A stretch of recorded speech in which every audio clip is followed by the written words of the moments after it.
মা হারিয়েছে তার সন্তান, আমার ভাই বউ হারিয়েছে তার স্বামী। আমি যে কি হারিয়েছি আপনাদের কারোর কাছে বলতে পারবো না।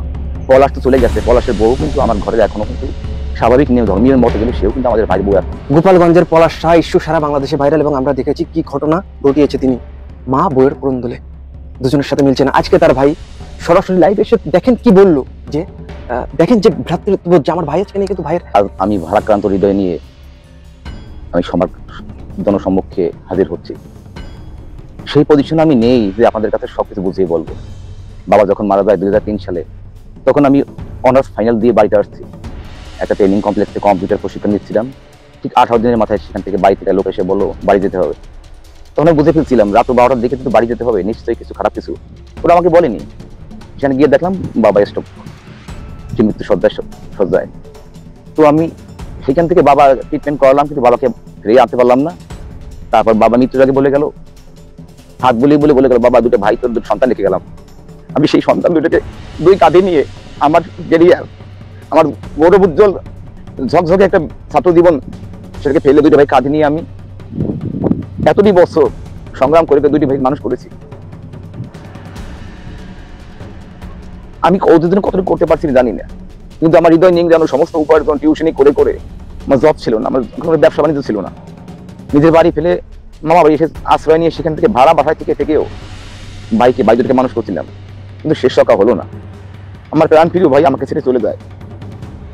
সবাই দুঃখ বেদনা, সারা বাংলাদেশের মানুষ দেশের গন্ডি পেরিয়ে বাইরেও গেছে, হয়তো সবাই কান্না করতেছে কি রত্ন হারাইলো। মা হারাইছে তার সন্তান, আমার ভাই বউ হারিয়েছে তার স্বামী। আমি যে কি হারিয়েছি আপনাদের কারোর কাছে বলতে পারবো না, আমি বোঝাতে পারবো না আমি কি হারিয়েছি। তবে আমার দুঃখ বেদনা একটু নেই, এখন পাথর হয়ে গেছি। আমি চাই না এই অতীত আত্মা যেন শান্তি পায়, সেই অতীত আত্মা নিয়ে ঘুরে বেড়াচ্ছে। এখনো কোনো অনুষ্ঠান করতে পারিনি, এখনো আমি সেই এখনো ধরা গলার ভিতরে অনুষ্ঠানের ধরা নিয়ে সাধ্য শান্তি করতে হয়, মন্ত্র পাঠ করতে হয় তার বিধি আত্মার শান্তির জন্য, তাও করা এখনো হয়নি। অথচ প্রতি মুহূর্তে সাংবাদিকেরা এসে বিভিন্ন প্রিন্ট মিডিয়া থেকে শুরু করে অনলাইন পত্রিকা, ফেসবুক, এটা সেটা কত মাধ্যম থেকে এসে আমাদের জীবনকে অতিষ্ঠ করে দিয়েছে। নানান কুরুচিপূর্ণ কথা, কটূক্তি, মন্তব্য করে আমাদের জীবনকে শেষ করে দিয়েছে। আমরা শোকের মাতম কাটিয়ে উঠতে পারিনি। আমাদের খাওয়া দাওয়া সব বন্ধ, ঘুম, আশ্রয় বিস্তার, অস্থির উত্তেজনায় সন্ত্রস্ত। তার মধ্যেও একটু বেঁচে থাকার জন্য আমাদের সন্তান, আমার মাও তোমার সন্তান হয়ে গেছে। এখন পৃথিবীতে মায়ের চেয়ে বড় ধনার পৃথিবীতে নেই। মা পাগল হলেও তাকে বেদি খাওয়াতে হয়। আমি তো বড়, আমি কি করব?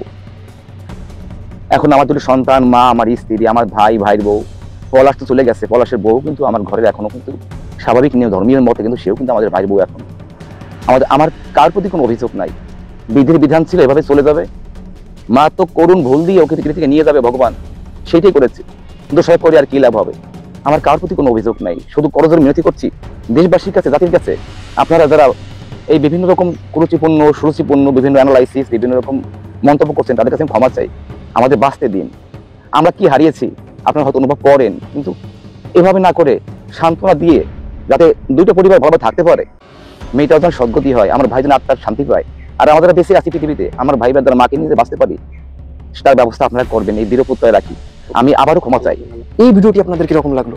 ভিডিওটি ভালো লাগলে ডেফিনেটলি লাইক, কমেন্ট, শেয়ার, এবং এই ধরনের ভিডিও যদি আপনারা আরো দেখতে চান প্লিজ আমাকে জানান। সবসময় ফিল্মস্পের সঙ্গেই থাকবেন।